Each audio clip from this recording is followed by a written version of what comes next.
Hey everyone, today we will be read about the fluorimeter. So what are the components and spectropluorimeter? So let us discuss in this video.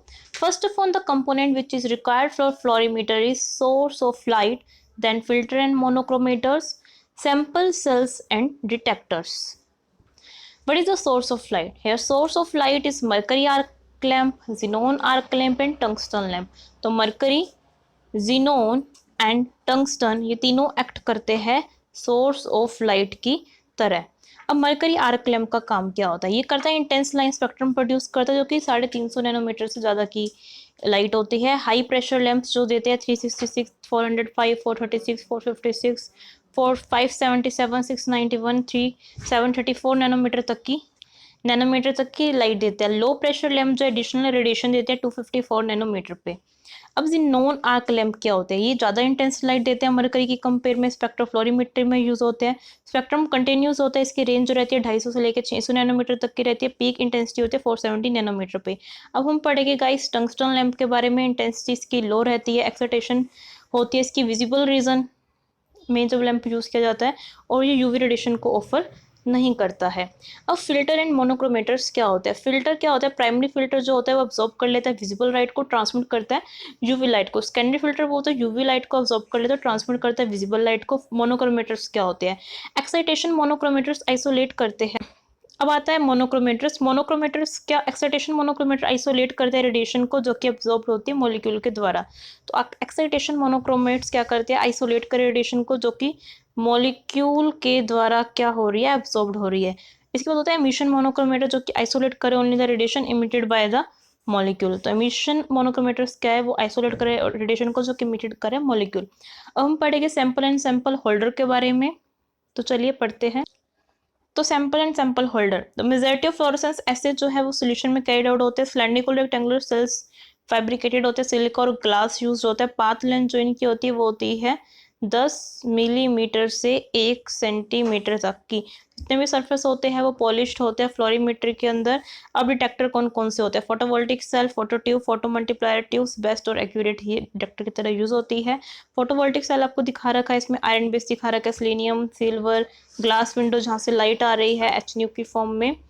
And then photovoltaic cell होता क्या? इसमें copper plate होते हैं जो कि coated होता है thin layer of fibrous oxide से। एक्सटर्नल लाइट जैसे इस ऑक्साइड लेयर पे गिरती है तो एमिट करता है इलेक्ट्रॉन को जो कि मूव होती है कॉपर प्लेट पे, विच moves into the copper plate.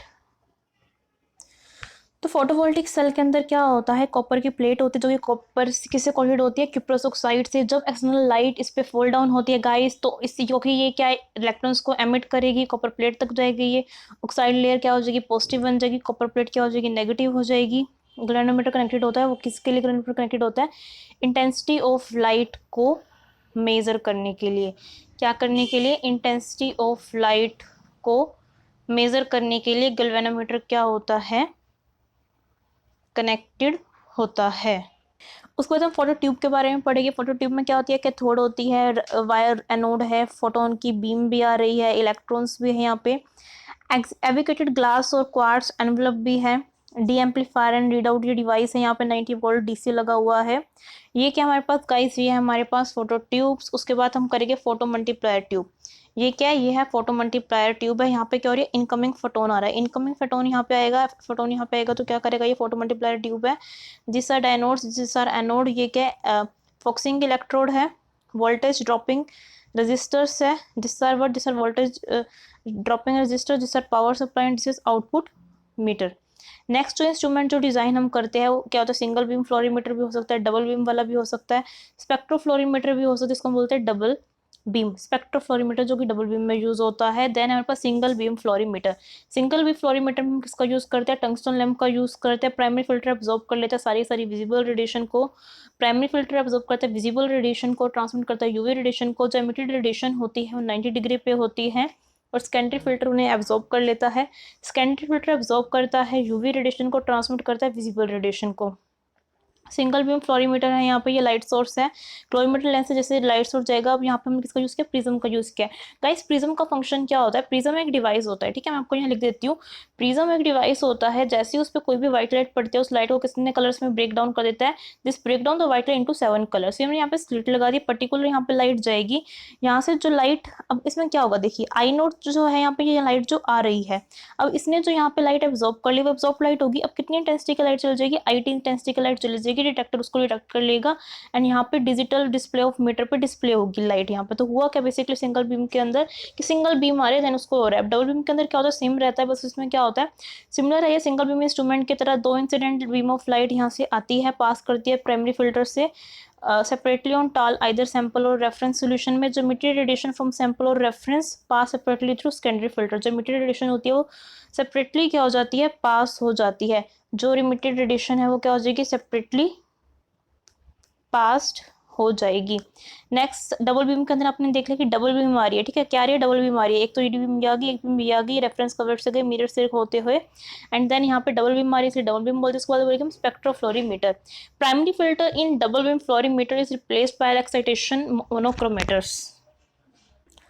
अब हम स्पेक्ट्रोफ्लोरीमीटर की अगर मैं बात करूँ तो प्राइमरी फिल्टर जो होता है डबल बीम फ्लोरीमीटर में हम उसको रिप्लेस कर देते हैं एक्साइटेशन मोनोक्रोमेटर से। सेकेंडरी फिल्टर रिप्लेस हो जाता है एमिशन मोनोक्रोमेटर से। इंसिडेंट जो आ रही है बीम वो स्प्लिट टूटती है सैंपल और रेफरेंस बीम किसका यूज करके, बीम स्प्लिटर का यूज करके। तो incident beam is split into sample and reference beam using A splitter. Splitter का यूज करके जो इंसिडेंट बीम थी वो क्या हो रही है, वो स्प्लिट हो रही है। डिटेक्टर क्या है, एक फोटोमल्टीप्लायर ट्यूब है। अब यहाँ पे फ्लैक्टोपोरीमीटर डबल बीम आपको दिखा रखी है, देन है स्पेक्ट्रोफ्लोरीमीटर। अब एप्लीकेशन क्या फ्लोरीमीटर की, क्यों हम इसका यूज़ कर रहे हैं, फ्लोरीमीटर का यूज़ करें इनऑर्गेनिक सब्सटेंस की डिटर्मिनेशन के लिए, determination of lithium ions in presence of other platinum metal की, कोई हमारे पास प्लेटिनम मेटल है उसमें कितना लिथियम आयन प्रेजेंट है उसकी डिटेक्शन करने के लिए, एल्यूमिनियम थर्ड की डिटेक्शन करने के लिए अलॉयस में, determination of boron in steel by forming complex with benzoin. अब न्यूक्लियर रिसर्च के लिए और किसमें यूज़ करें, न्यूक्लियर रिसर्च में यूज़ करें, फिर determination of uranium salt fluorescence indicators में भी इसका यूज़ करते हैं। मेनली यूज़ करते हैं एसिड बेस टाइट्रेशन में, इन कलरलेस ग्रीन में, फ्लोरोसेंस कलरलेस ग्रीन में, quinine sulphate blue violet, acridine green violet के अंदर इनका यूज़ किया। और कहाँ यूज़ किया जाता है इसको, ऑर्गेनिक कंपाउंड्स के एनालिसिस के भी यूज़ किया जाता है। Qualitative and quantitative analysis of organic aromatic compounds present in cigarette smoke air pollutants automobile exhaust. ये कितना ऑर्गेनिक कंपाउंड्स प्रेजेंट है। अब ऑर्गेनिक कंपाउंड के एनालिसिस के लिए भी इसका यूज़ करते हैं, like qualitative and quantitative analysis of organic aromatic compounds जो प्रेजेंट होते हैं सिगरेट में, स्मोक में, एयर पोल्यूटेंट में, ऑटोमोबाइल एग्जॉस्ट में। लिक्विड क्रोमेटोग्राफी के लिए भी fluorescence is an important method of determining compound as they appear at the end of chromatograph और capillary electrophoresis column। और विटामिन B1 एंड B12 के लिए, मतलब बेसिकली हम यूज़ क्यों कर रहे हैं इसका, डिटर्मिनेशन के लिए कि कोई कंपाउंड है या नहीं है, ठीक है। अब होगा तो कलर प्रोड्यूस कर देगा, पर्टिकुलर कलर प्रोड्यूस करेगा जिसमें पता लग जाएगा पर्टिकुलर कंपाउंड है। तो thank you guys, thank you so much. For more videos you can subscribe my channels and hit the like button. Bye bye.